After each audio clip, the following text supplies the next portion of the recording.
I said, is it can be controlled by the developer. You can set the level of isolation. Remember, that's all this lock-in mechanism.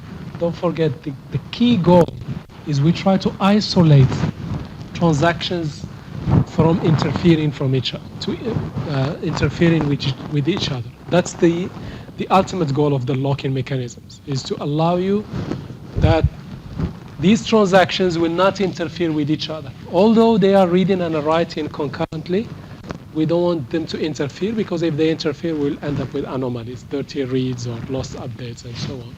So that's why lock-in is all about isolation. The more you lock, the more isolation you have. But the concurrency will be reduced, response time throughput will be reduced. Now, you as developer, you can decide the isolation level you wish, depending on the scenario you have at hand. There is a default behave, but you have the dial to either make the isolation like stronger or weaker. That's the idea of isolation levels. So most databases have this concept of isolation level, and each isolation level gives you some protection from concurrency anomalies. So there are some concurrency anomalies. How you prevent them? Through different levels of isolation. The more you increase the level, the less concurrency issues you have, but the less performance, increased response time and less throughput you will end up with. So these are the 4 most common isolation levels. There is a read uncommitted, a read committed. So what you do is, before you start transaction, you tell the database, set the isolation level to this level. It's like your AC. Set it to cold, extra cold, or like normal or hot, so you can switch the dial to which level you want. Same thing here. If you don't do anything, if you don't say set isolation level to something, what is the default? Is a read committed. Database by default will never allow you to read something that is not committed yet. To read something that is exclusively locked. You cannot read it. But if you wish to kind of jump over that default and read the uncommitted at your own risk, the risk of dirty reads, you can say set isolation level, read uncommitted. And the database will allow you to read, even if some transaction has an exclusive lock, you can still read it. Okay? So when do you think this scenario could be useful? Read uncommitted. Sorry? Airports, yes. If you have a database that is heavily used, let's say some database that's managing Carrefour checkouts, it's constantly being used, and the managers up there, they are running reports. They don't really care about the last value with the cents, and if it's out a little bit, it's fine. They just want to know, let's say, the total sale for today up to 6 p.m. or 7 p.m. They know as soon as they get this figure, it's out of date already. So for this figure, I want to know the overall sale for today on a heavily used database. Instead of running that report and waiting, and it might take a long time, I can say set the isolation level to read uncommitted, and just give me. Even if that table is in use, even if somebody is updating some records, just read them. I don't really much care. Okay, but this will not be a very good choice for an application that is, for example, reading from employees to get their salary to send a bank transfer request. In here, reading uncommitted is not a good idea, because you might be acting on some data that is not fully committed. Yeah. Okay, there is another one called repeatable read and serializable. I will explain each of them, each of these isolation levels. So read uncommitted, you need to use it very, very carefully, and it mainly makes sense for reporting applications. So in here, reading uncommitted means like somebody might be updating this employee table and setting the salary to something else, and T2 comes along. By default, it should wait. But if you say set isolation level to read uncommitted, this will not wait and you will get the result. But the problem is you can get a dirty read. So if you want to get dirty read, there is a way. So it's not like database will prevent you, but you do it consciously like take the risk if it makes sense for what you're doing. Okay. Read committed, this is the default, that's what I explained. In here, read committed, yes. Read committed. As I explained, read committed is exactly what we did here. If it's exclusively locked, we need to wait until it is released. And we never read partial, we never read something that is not committed yet. If a transaction wants to read something that is currently being updated, it has to wait for it to be committed. But this read committed does not protect you from what is known as it does not give you this guarantee of repeatable read. What repeatable read means, you have a transaction, you read A at the start, and then you read it later on. Within the same transaction, you might have different results. Because remember, shared locks could be released before commit. Because you release the shared lock, somebody, meantime, could update it. And when you repeat reading, you might get a different value. So if repeatable read is important for you, you should increase the isolation level to set isolation level to repeatable read. In that case, when you read, that shared lock will be kept until you commit. Nobody can do an update while you are reading. Are you following? So, what is the difference between a read committed and a repeatable read? Two isolation levels, read committed and repeatable read. What's the difference?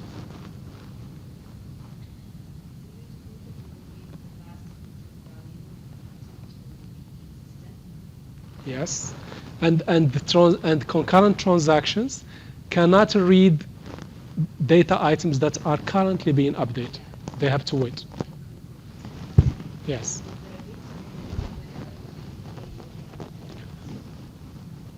No, the opposite. With the isolation level, read committed, what does it protect you from? Dirty reads, okay? But you still have the risk. If you read again within the same transaction, you might get different value. Why is that? Because a reading is basically a shared lock. Okay, in two-phase even in strict two-phase commit, you can release the shared lock as soon as you're done with it. You don't need to wait until commit. Yes. So in this scenario, because you released the shared lock, which means you gave a chance to other transaction to write. Okay. So if you repeat the reading, you might get a different value. So what I want to say is, read committed protects you from dirty reads. It does not protect you from getting different value if you read again.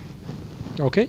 If reading again and you want to get the same value every time you read again in the same transaction, you read the same item in the same transaction, then you should increase the isolation level from read committed to repeatable read. Okay, so hopefully there is an example here. I have a running example, it's just the time, unfortunately. Okay, here. You see here is T1. Here is T1. I read it here at the beginning of the transaction.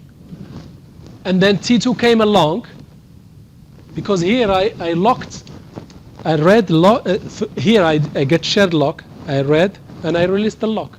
I don't need to keep it. I only keep the exclusive locks until the end.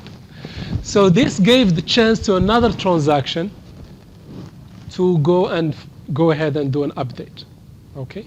So because this gave chance to another transaction, if I read again, I might get different value.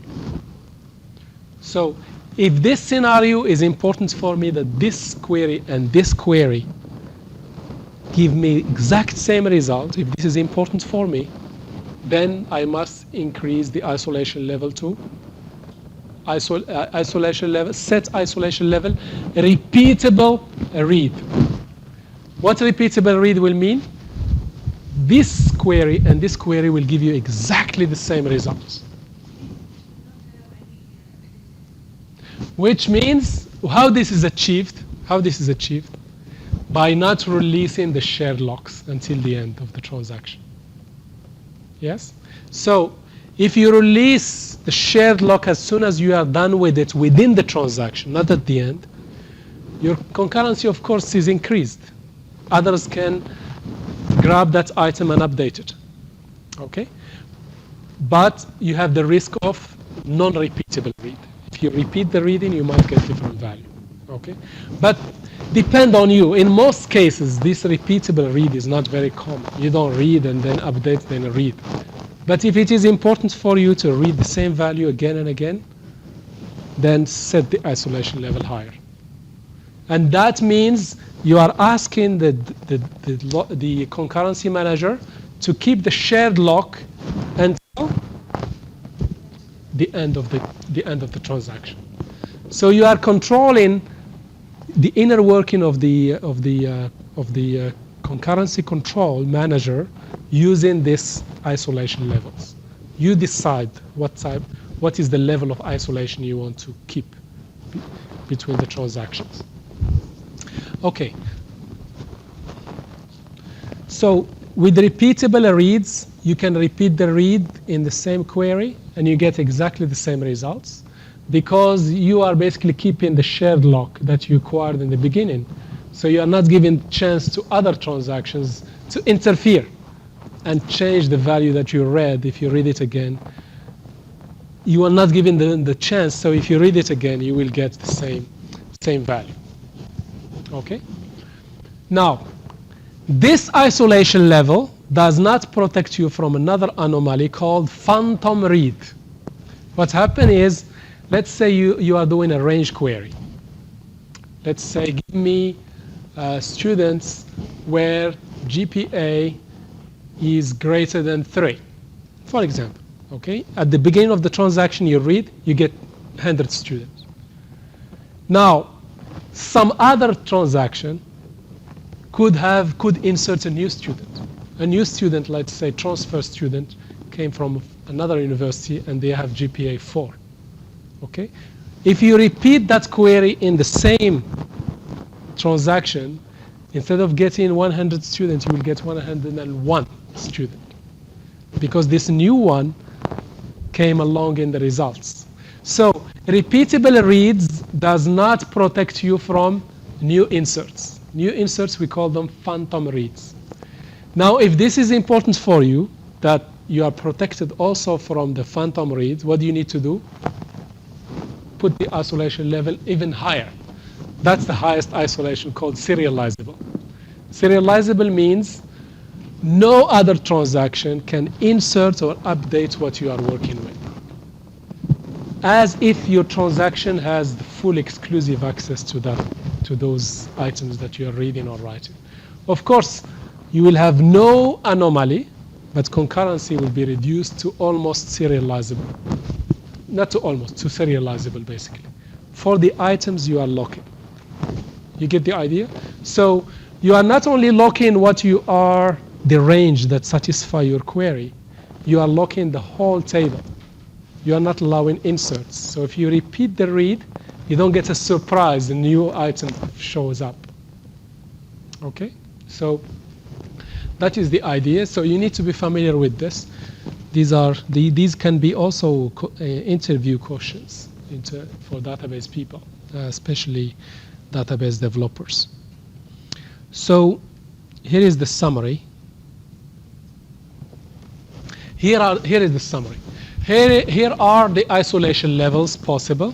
There are others, by the way, but these are the most common. These are the 4 isolation levels. These are the anomalies that could happen. And then each isolation level protects you from these anomalies. So, for example, read uncommitted, all of them are possible. You might have dirty reads. Definitely you don't have. If you repeat a reading, you might get different results. If you repeat a range query, new record might show up in your result if you repeat. Now, a read committed, reading dirty is not possible. This, you are protected from this, but these are still possible. If you increase it to repeatable read, you are protected against dirty reads. You are protected. You can repeat the same query and guarantee to get the same result. But phantom read can still show up. If somebody inserts a new record that meets the where clause of your statement, they will show up in the result. If this is important for you, which is not very common, very hard to think of a scenario where this is very important. The reason why, if this is important for you, you read what you are processing, you put it in some temporary table, and then you process the temporary table. Okay? So for example, in SQL Server, there is even what is known as a table variable. You have a table in memory, you put in it the intermediate results, and you process it without reading it again. Okay? So there are workarounds without increasing the isolation level. You can do better ways of doing it. There are better ways of doing it rather than increasing the isolation level. But in practice, these two are the most commonly used. This one is the default, and this one, if you are doing reporting and you don't care too much, if you don't get very, very accurate results and you don't want to wait, you set the isolation level to read and committed. Okay, but you need to be familiar with them. And remember that the concurrency and consistency and mutually opposing goals. There is a trade-off. If you make concurrency happy, consistency can suffer, and vice versa. Okay, so this is all about the lock-based protocols to ensure concurrency without price. That's the most widely used in practice. And as I explained, there is a default behave by the database engine, and you can control that default behave through the isolation levels. Now, other protocols that are used, or other mechanisms that are used to ensure concurrency, or to do concurrency control, is a time-based concurrency control protocol. It uses timestamps. So the way it works in here very quickly. So database maintains a timestamp for each transaction. So when a transaction comes in, it gets a timestamp. This is the time it started. It could be the timestamp, the real system time, or it could be a counter that gets incremented. Now, every read and a write operation also it is time-stamped. So every item, it has the timestamp of the transaction that last read it or write it. So each item, let's say X, we know what is the timestamp of the last transaction that has read this item. And we also know what is the timestamp of the last transaction that written to the item. So we have these 3 timestamps. Then the protocol uses these to either let transaction go continue, or it will force it to abort. So here, there are some rules, very, very simple rules. Now, if a transaction T tries to write to X, so there is transaction T, it tries to write into a data item called X. Then the concurrency control manager will run these rules. If another transaction have read the item after this transaction has started, so somebody has read the item, some other transaction have read the item or have written to the item, then T will be aborted.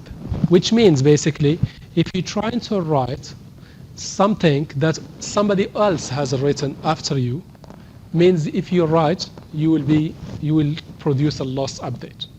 Okay? No, sorry. If you write, you will produce a lost update. And in here, somebody else have read.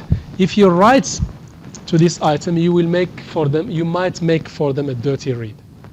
So to prevent a lost update or a dirty read, T will be forced to abort. It has to be undone. To be basically, we ask it to stop and try again. When it tries again, it gets a new timestamp. And then, now even for reading, if you try to read, and then the timestamp of this transaction T is less than the last time X was written, which means somebody has changed X since T has started, which means there is a potential of a dirty read. There is a potential that T will do a dirty read, then T will be aborted in this case. If it tries to read something that has been written after T has started, then we will abort T.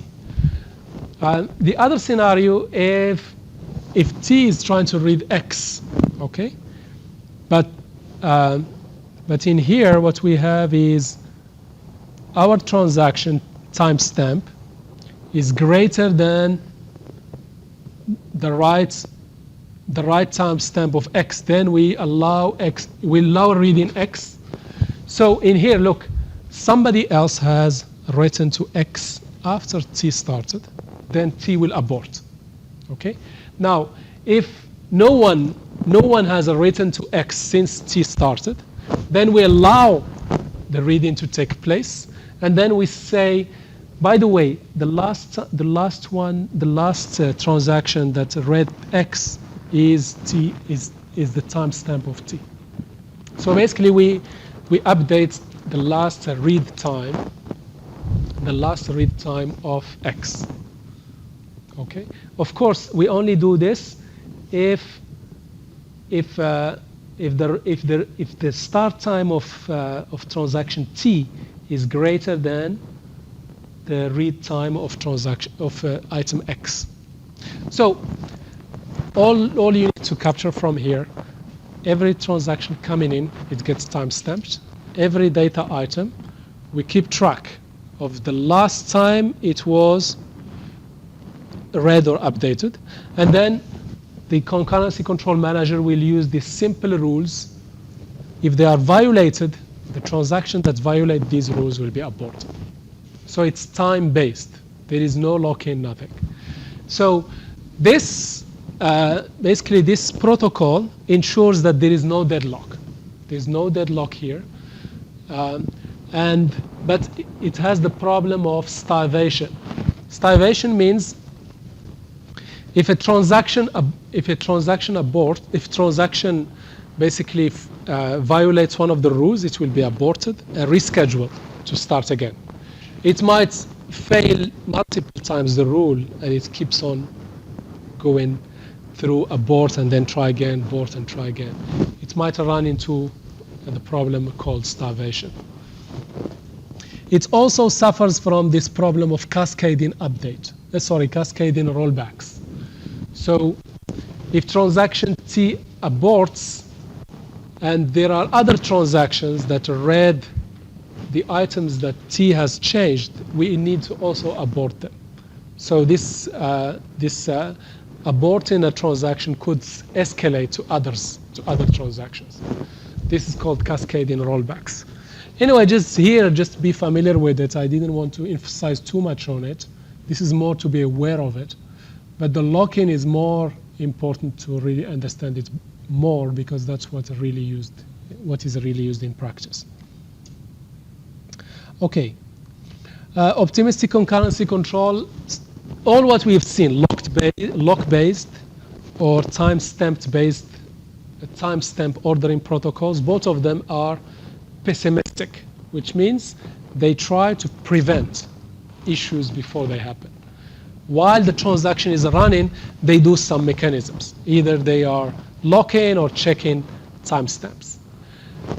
As I explained, optimistic, they don't do any checks, they don't do any lock-in, they let every transaction take its freedom, but accountability comes at the time of commit. At the time of commit, there is some validation step that the concurrency controller will do, and if a transaction violates those validation rules, it will be aborted at the end, not during. That's basically the difference. This is, again, just to be aware of it. I have not gone through a lot of details.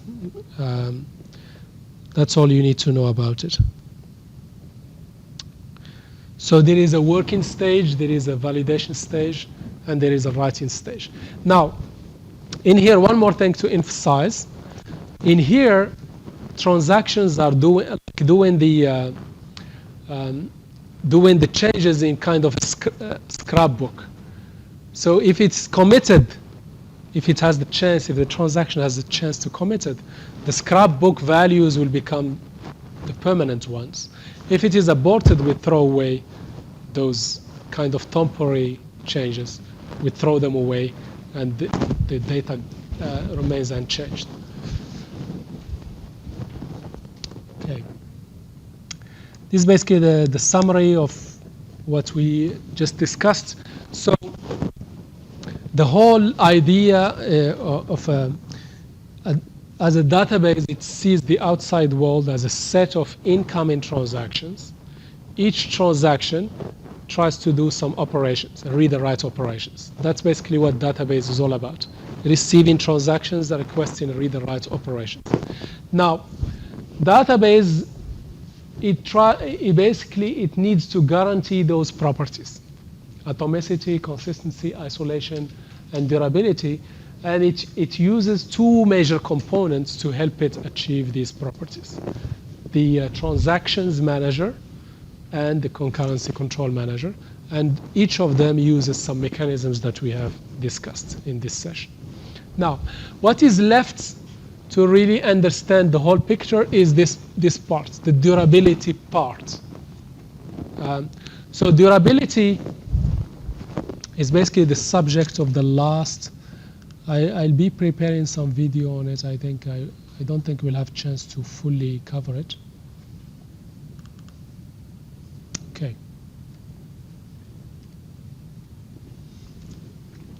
I think the best way to understand it is, let me go back to this. Okay. This is the best way to understand it. To understand this problem of durability,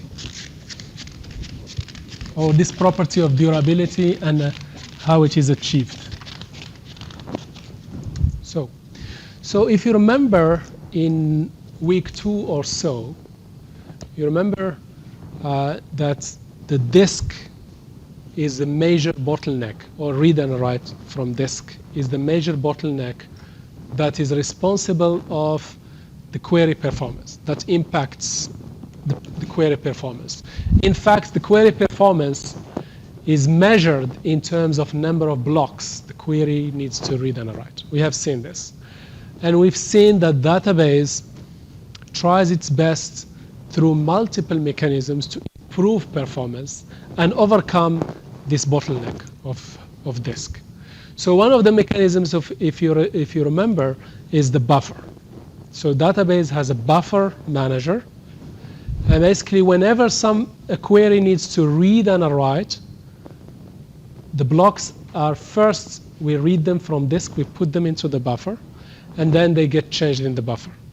Now when we read them in the buffer, what do we keep them there? We just get rid of them as soon as the query is finished. What do you think?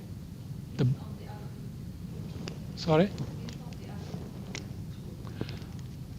No, we always keep it. The database will always try to keep those blocks as long as it can. As long as there is memory and no other queries are running out of memory to be executed, then the blocks that we read, we don't get rid of them. We keep them in memory. Okay? So remember, before any change, let's say we have a student in a table, student 234. So if we want to update their phone number or their address, we go and grab the block in which that student happened to be stored. We bring it to the buffer, and then we change the buffer. Yes? We've seen this. Remember this? So if somebody else comes and queries the same student, let's say select star from student where student is 234, then the data is already in memory. So it runs very, very fast. You can check this by yourself. Write a query, run it first time, run it again. Second time will be faster, definitely. The reason why, the main reason is the data is already in memory. Now, this mechanism is used, the buffer manager. What is the main motivation of having the buffer manager? What's the main motivation? Yes, and what's the end result? The end, yes, is basically to improve performance, to improve query performance. And by the way, database is never in a hurry to save the changes back to disk. Even the changes, when you say updates, student sets the phone number equal this new phone number, where does the change happen? No, first it happens in the blocks, in the buffer. Okay, and that buffer that has changed is marked as dirty. But does the database immediately push it to disk, or it waits for later? Waits for later. Why is that? All about performance. Because if it saves it immediately to disk, it takes a longer. But if you just say update, it says to you, khalas, I did it for you, everything is fine. But where is it done? Only in the buffer. And the buffer is in where? In memory. And memory is volatile. Okay? So if there is a sudden switch off of the shutdown of the server or power outage or any other failure, what happened to the changes? No, what happened? No, without log. What happened to the will be lost. And remember, one of the properties that the database guarantees for transaction is durability. So again, we have another trade-off between performance and durability. So we want to provide good query performance. At the same time, when I say to you committed, this transaction is committed, this is a guarantee that the changes and the effect is permanent. If you come back, you will find your changes. And now, you see here there is a trade-off. I don't want to, as soon as I change in the data buffer, push it to disk. I don't want to do that. Why is that? To keep the performance, good performance. So here, and at the same time, I have to ensure durability.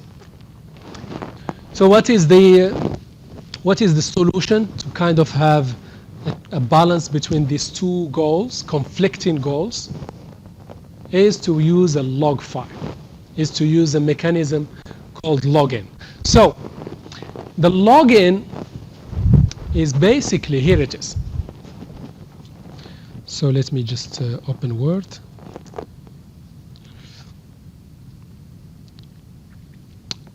So you see here in Word,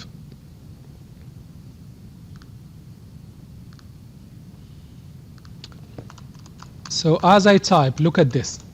As I type, can do this, can do that. You see, I can also do undo, isn't it? You see this highlighted? I can undo it. Can you see here? Undo. What gives me this ability to undo? It's basically Word, as I am doing changes, it records my changes. In fact, it records them, it shows them here. Somewhere, I think there is somewhere you can see them. Is it here? Sorry. This one. Anyway, somewhere I have seen it can even show you what changes you have done. The idea I want to say here is that if you want the ability to undo or redo, you have to log the changes. This is very well known. So in here, Word is able to give me the ability to undo and redo. Why is that? Because it records all my actions. So that's exactly what database does. Because remember, for transactions, sometimes when I abort, what abort means? Undo. Remember when we saw that transfer transaction where I debit one account, decrease the balance of one account and credit another account, and I want both of them to succeed. If not, I roll back. Roll back means I undo what I have done. For example, if I credited one and then there is a failure, I didn't have the chance to debit the other one, I undo, which means the balance was 100, I reduced it to 50. Then to undo it, I have to go back and instead of 50, put 100 back.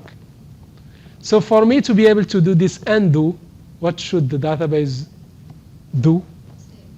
It has to save the log of changes. Yes, please. Yes.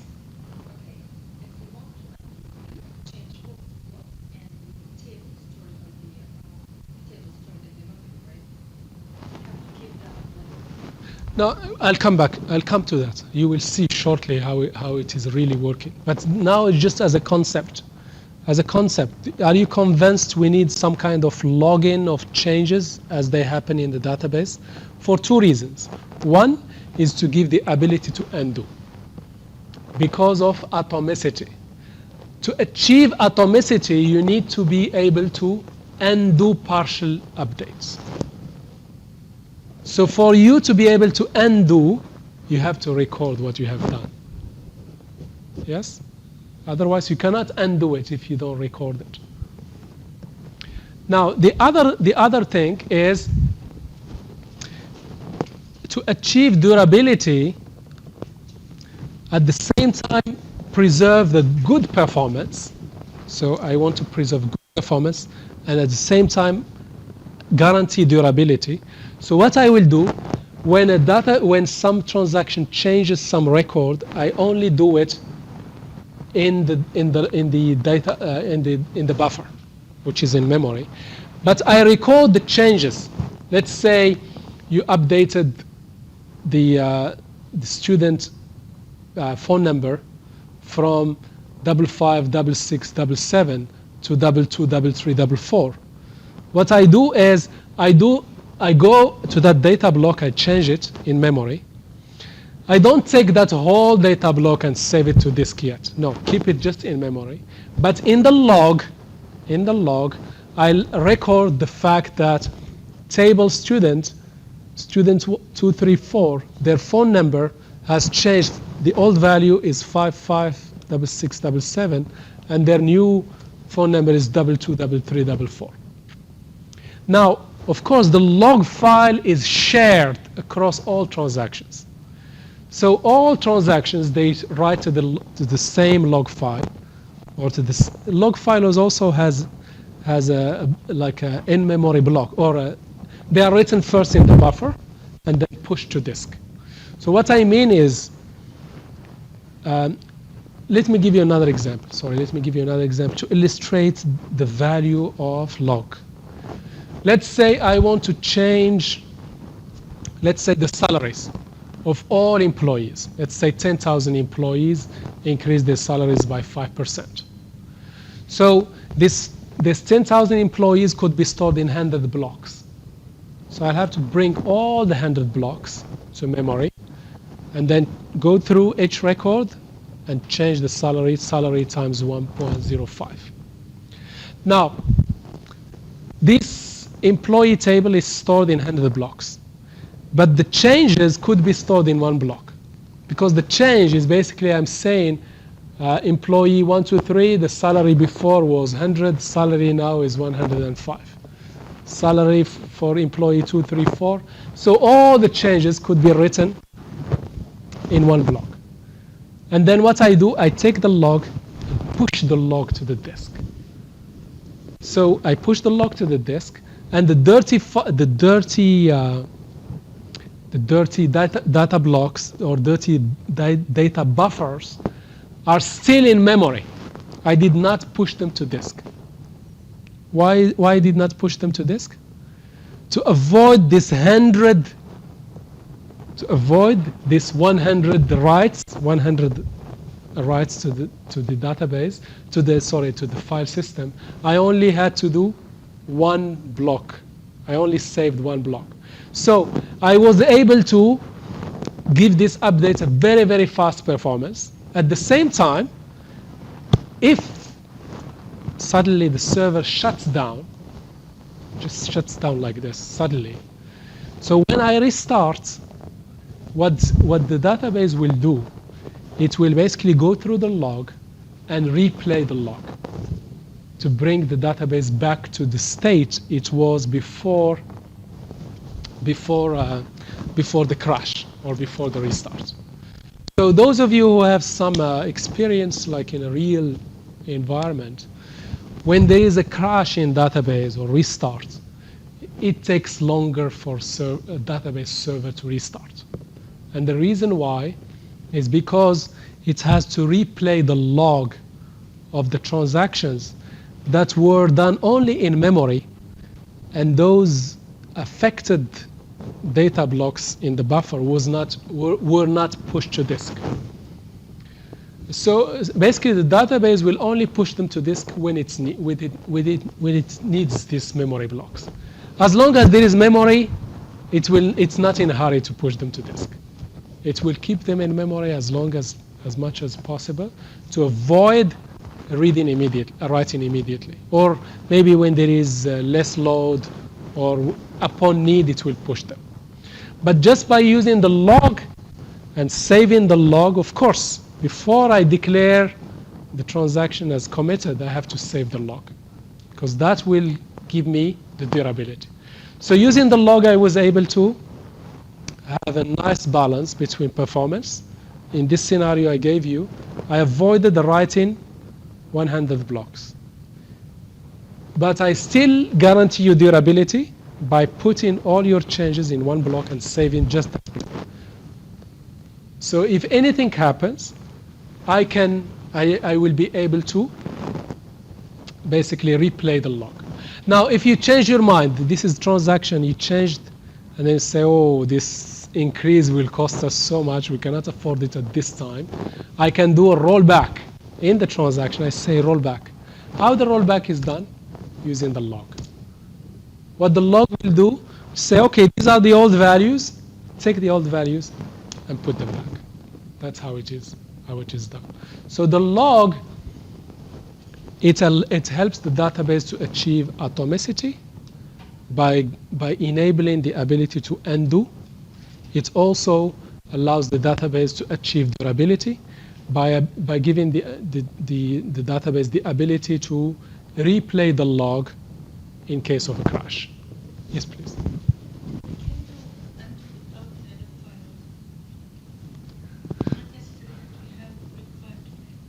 How you can undo?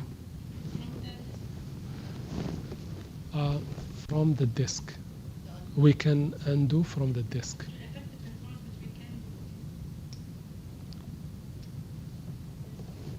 Okay. Undo from the disk. Okay, let me see. Yes, of course. But this contradicts. You can, like, for example, you have this is the buffer copy. We change as many as we want, and then we change our mind. Just we throw that copy and we bring a fresh one from the disk. That's what you mean?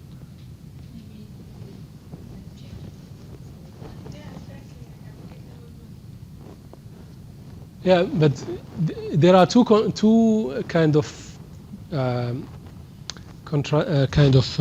costs to this. First, the disk is we try to avoid going to the disk as much as we can. Okay. Plus, as you said, those data items might have been subject to many changes. Maybe multiple transactions did many changes. Some of the transactions they want to undo, others they don't want to undo. So bringing to disk will override even the ones that are committed. You get what I mean? So I'm just thinking loud here. Like, let's take the same example. These employees were increased by 5%, and then another 5%.